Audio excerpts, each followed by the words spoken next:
కొంతమంది ఉంటారండి, చెప్పుతో కొట్టినా చీపురుతో కొట్టినా మొహం మీద ఉమ్మేసినా సిగ్గు మహానమ అంతా వదిలేసి ఇంకా తన ప్రవర్తన మార్చుకోకుండా అలాగనే ఉంటూ ఉంటారు.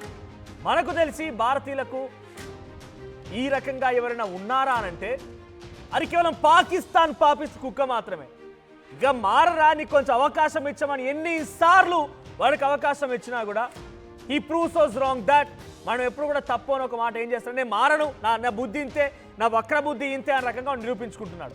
ఇప్పుడు మళ్ళీ ఏం జరిగింది అనుకుంటున్నారా?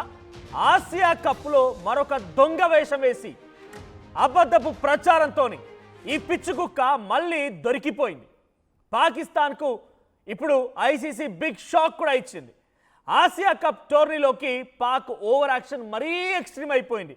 రిఫరీని మార్చాలంటాడు, యాండీ ఫ్రై క్రాఫ్ట్ని మార్చాలంటాడు, ఇంకో మాట రకరకాల వీడి కండిషన్లు పెట్టడం నాకు అర్థం కాదు.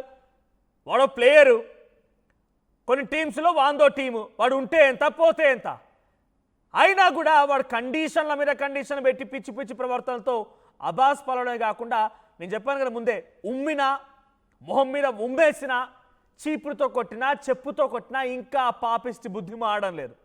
డీటెయిల్స్లోకి వెళ్తే మొన్న యూఏఈతో మ్యాచ్ జరగాల్సింది.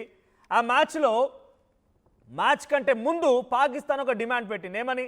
ఇండియా పాకిస్తాన్ మ్యాచ్లో ఇండియన్ ప్లేయర్స్కి పాకిస్తాన్ వాళ్ళకి షేక్ హ్యాండ్ ఇవ్వకుండా సిగ్నల్ ఇచ్చాడు యాండీ ఫ్రై క్రాఫ్ట్, అక్కడ రిఫరీ అని చెప్పి Pakistan media, Pakistan coach, Pakistan cricket board కూడా అభివర్ణిస్తోంది. ఆ రిఫరీని తొలగించాలని డిమాండ్ పెట్టింది. వాళ్ళెవరో సిగ్నల్ ఇవ్వడం ఏంటి? ఈ దుర్మార్గులతో ఇన్ని ఇచ్చుకమైన కుద్దేగాలతో మేం షేక్ హ్యాండ్ ఇవ్వడం ఏంటి? అసలు మీకు షేక్ హ్యాండ్ ఎందుకు ఇవ్వాలి రా దుర్మార్గుడా, పాపిస్తోడా అని మేము ఇవ్వకపోతే రిఫరీ చెప్తే మేము ఇవ్వడం ఏంటి? ఏదో ఒక రకంగా వాళ్ళు ఆ షేక్ హ్యాండ్ ఇవ్వకపోవడాన్ని కూడా తప్పుపడుతూ అటు ఇటుగా భారత్ని అంటే మళ్ళీ చెమడాలు తీస్తాం, నాలుకలు కోసేస్తాం, వాళ్ళని చంపేస్తాం కాబట్టి భయపడిపోయి భారత్ అనే దిక్కులేక రిఫరీ మీద పడిపోయారు. రిఫరీ తొలగించండి, రిఫరీ చేయడం వల్ల మాకు షేక్ హ్యాండ్ ఇవ్వలేదు, రిఫరీ మాకు అవమానపరిచాడు, రిఫరీ చేయగానే మేము ఇబ్బంది పడిపోయామని చెప్పుకొచ్చారు.